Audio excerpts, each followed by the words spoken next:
This is the story of the first Thanksgiving.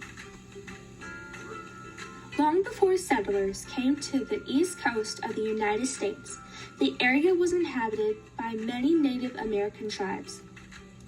The native people knew the land well and had fished, hunted, and harvested for thousands of generations. Now, the people who comprised the Plymouth colony were a group of English Protestants called Puritans who wanted to break away from the Church of England.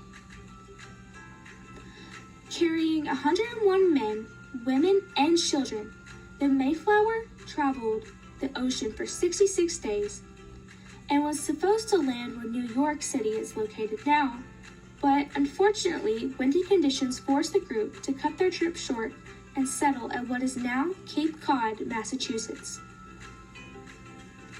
As the Puritans prepared for winter, they gathered anything they could find, including some of the Native American tribes' own supplies. One day, Samoset, a leader in one of the local Indian tribes, visited the settlers. He was also known as Squanto.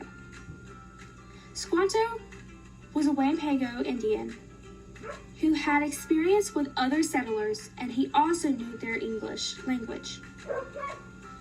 Squanto helped the settlers grow corn and used fish to fertilize their own fields. One day that fall, 4 settlers were sent to hunt for food for a harvest celebration.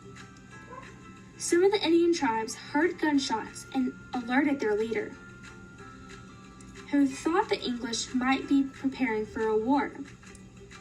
Their leader visited the English settlement with 90 of his men to see if there was a war rumor was about to come true.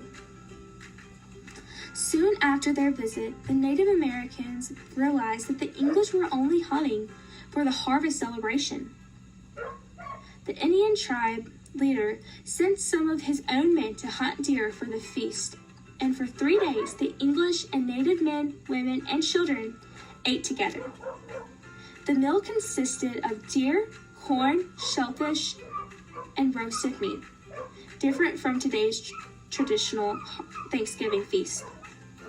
They played ball games, sang, and danced. Although prayers and thanks were probably offered at the 1621 harvest gathering, the first recorded religious Thanksgiving Day in Plymouth happened 2 years later in 1623. On this occasion, the colonists gave thanks to God for rain after a 2-month drought.